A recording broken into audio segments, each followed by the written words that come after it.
Well, Matt, here we are. Your retirement, I can't even believe it, man. See, it's just like yesterday, you know. Of course, you've been around for a while now in the Air Force. From what I understand, you joined in 1987, and you were lucky enough to get assigned to K.I. Sawyer as a B-52 crew chief. Well, lucky for you, I'm sure it was pretty cool assignment, especially in the wintertime. Of course, Steve is jealous because he grew up like 80 miles from there. You never grew up. You never grew up, that's right.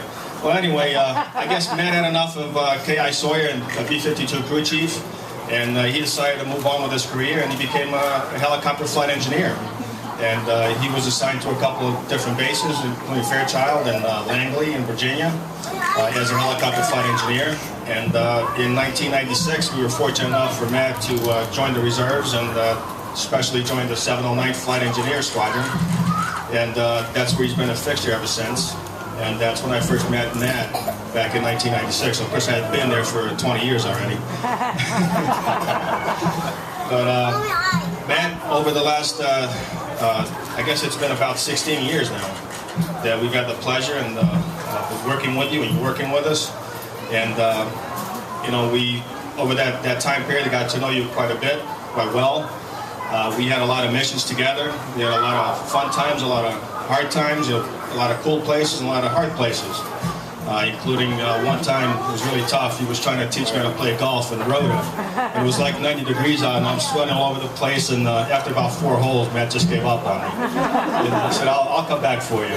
So but I also remember another time for my 48th birthday, which is a couple of years ago, celebrating in Bagram with non-alcoholic beer. But then we made up for that when we got back to Spangdahlem, so it was pretty cool also. Anyway, Matt, over that time period, as I said, I got to know you pretty well, and I know that you loved what you did as a flight engineer. You love to fly, and I know you love the C-5, and you've always been the guy that we could depend on in clutch situations. You bailed us out quite a few times. And unfortunately, we became very accustomed to calling on you whenever we needed to get bailed out, and you never let us down. And for that, we appreciate it. The whole 709 Flight Engineers appreciate that. And we just wanted to thank you for working with us and for being the kind of guy that you are. And I know that as much as you love the Air Force and your flying job, I know you also love your family. And that's why you made a tough decision not to retire at this point. But I think they're very fortunate that you made that decision because I think they will benefit from having you around and watching your kids grow up and mature and you know, become the type of guy that you are. So you have a beautiful wife and beautiful kids, and I just want to wish you the best of luck in your retirement and whatever endeavors come your way.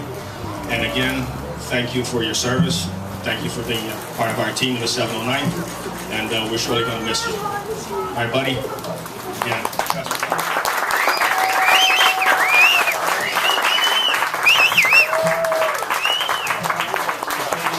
Thank you for allowing Matt to be in our unit as long as you did. You want to go back? Just kidding. All right, I have another quick thing that he doesn't know about, but I'm going to cry because I'm an emotional person. A couple months ago, back in October, the kids and I were watching Cake Boss. I don't know if you ever saw that show. And they're like, oh, we got to do something like that for Dad. And I found out how much that cost. No, we're not doing that. But we did something similar to that, but it was still a little bit pricey. And the point of that, me telling you, is because my 2 older kids sacrificed a lot of things. I mean, I know it's no big deal to most people, but you know, it's like, can we go to McDonald's? It's like, well, we could, or we could put $20 into Daddy's fund, or can we go roller skating, or can we go to Chuck E. Cheese? So every once in a while, we, you know, Chuck E. Cheese went out, but for the most part, the kids sacrificed doing a lot of fun things that they normally would do, so that they could have something for their dad. And Dale and Amber, where are you? They're going to show you guys what we did for him. So Matt, come over here so you can see what Dale and Amber did. And they're going to gently uncover, gently, put it straight up. Careful. Aww.